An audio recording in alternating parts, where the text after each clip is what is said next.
ఎప్పటి నుంచో ప్రతిపక్షంలో ఉన్నప్పటి నుంచి కూడా ఐటీడీపీ కార్యకర్తగా సోషల్ మీడియాలో అతను చాలా యాక్టివ్గా ఉంటాడు, పోస్టులు పెడతాడు. పరిధి దాటిన సందర్భాలు కూడా గతంలో కొన్ని ఉన్నాయి, కానీ ఈసారి మాత్రం అతను చేసిన కామెంట్స్ ఎవరూ క్షమించరు.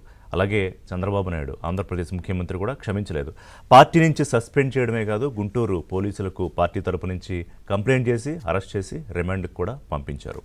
అంటే తప్పు చేసిన వాడు తనవాడా పరాయివాడా అన్న భేదం లేదు.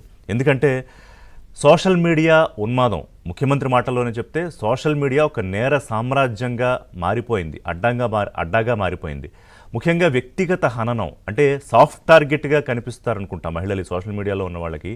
ఏది పడితే అది మాట్లాడడము, ఏదంటే ఒక సెల్ ఫోన్ రికార్డ్ చేయడానికి మాట్లాడడానికి ఎలాగో నోరుంది కదా, సో ఈ రెండు ఉంటే చాలు, ఏది మాట్లాడినా నడిచిపోతుంది. కానీ ఇది గతం. ఇప్పుడు ముఖ్యమంత్రి చంద్రబాబు నాయుడు ఉన్నారు ఆంధ్రప్రదేశ్లో.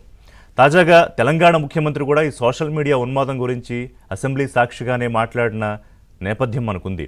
అంటే ఏదో ఒక ఛానల్ ఏదో ఒక పేరు పెట్టుకోవడం, ఇష్టారీతిని మాట్లాడించడం, బూతులు మాట్లాడించడం, దాన్ని టెలికాస్ట్ చేసేస్తే కేవలం వ్యూస్ కోసం, ఇంత చిల్లరగానా, లేకపోతే 4 డబ్బుల కోసమా, ఏదో ముసుగేసుకోవచ్చు ఏదో ఛానల్ పెట్టుకుని. కానీ ఇలాంటి వాళ్ళకి సరిగ్గా బుద్ధి చెప్తోన్న సందర్భం ప్రభుత్వాలు.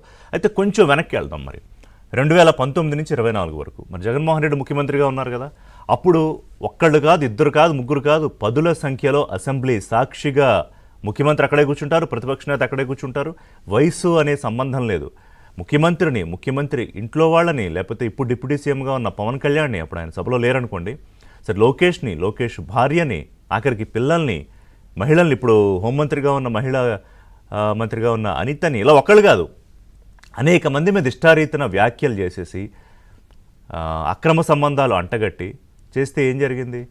వద్దు అని వారించలేదు సరికదా, చిరునవ్వులు చిందిస్తూ చేతులూపుతూ రెచ్చగొట్టిన పరిస్థితి మర్చిపోలేదు మనం.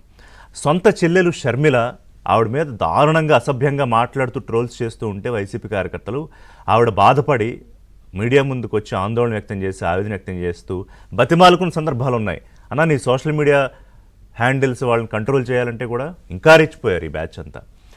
సో అయితే ఇవాళ జరిగిన దాని మీద కొంత మిశ్రమమైన స్పందన వస్తుంది తెలుగుదేశం పార్టీ నుంచి. అంటే ఇంతకన్నా దారుణంగా బూతులు మాట్లాడి సోషల్ మీడియాలో రెచ్చగొట్టిన వైఎస్ఆర్సీపీ కార్యకర్తల సంగతి ఏంటి? వాళ్ళు ఇప్పటికీ కూడా సోషల్ మీడియా హ్యాండిల్స్లో తగ్గలేదుట. నేను ఎక్కువగా చూడను సోషల్ మీడియా హ్యాండిల్స్, ఎందుకంటే ఆ ఉన్మాదం ఏం చూస్తాం రోజు పొద్దున్నే. సో ఇప్పటికీ వాళ్ళు ఇంకా రెచ్చిపోతున్నారు. మరి వాళ్ళ మీద చర్యలేవి? టీడీపీ సోషల్ మీడియా యాక్టివిస్ట్ని అరెస్ట్ చేశారు, మరి వీళ్ళ మీద చర్యలు ఉండవా అని కొంతమంది అయితే మనవాడు పరాయవాడని తేడా లేకుండా చేశారని చెప్పి వాళ్ళు మాట్లాడుతున్నారు. మరి దాని మీద తెలుగుదేశం పార్టీ నేతలతోనే మాట్లాడాలి. సో అలాగే కొంతమంది నుంచి ఆశించడం, అంటే వాళ్ళు మారతారేమో, లేకపోతే ముఖ్యమంత్రి హెచ్చరించినా ఇలా అరెస్టులు జరిగినా మారతారంటే నాకు ఇంకా డౌటే. ఎందుకంటే ఈ అరెస్టు జరుగుతున్న నేపథ్యంలో మళ్ళీ రెచ్చిపోయారు వీళ్ళంతా.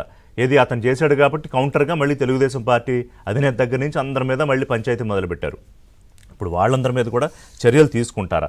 అలాగే కఠినమైన శిక్షలు పడితే ఏమైనా లైన్లోకి వస్తారా? అసలు దీని మీద యాక్ట్స్ ఏం చెబుతున్నాయి, సైబర్ యాక్ట్స్ ఏం చెప్తున్నాయి? అలాగే ఒక చట్టం, social media abuse protection bill గురించి డిప్యూటీ సీఎం ముఖ్యమంత్రి గతంలో మాట్లాడారు. ఆ చట్టం మీద తీసుకురావడానికి ఎక్సర్సైజ్ జరుగుతోంది. ఖచ్చితంగా తీసుకురావాలని నేను అంటున్నా. సో ఏం జరిగే అవకాశం ఉంది? అసలు ఇలాంటి వాళ్ళు కంట్రోల్ అవ్వాలంటే ఏం చేయాలి అనేది మాట్లాడదాం. ఇవాళ మనతో పాటు గౌత్ శిరీష్ గారు, పలాస ఎమ్మెల్యే, తెలుగుదేశం పార్టీ ముఖ్య నాయకురాలు, వారు జాయిన్ అవుతున్నారు. శిరీష్ గారు నమస్కారం అండి. నమస్తే అండి. అలాగే ఉమేష్ చంద్ర గారు, ప్రముఖ న్యాయవాది. ఉమేష్ చంద్ర గారు నమస్కారం. చిన్న బ్రేక్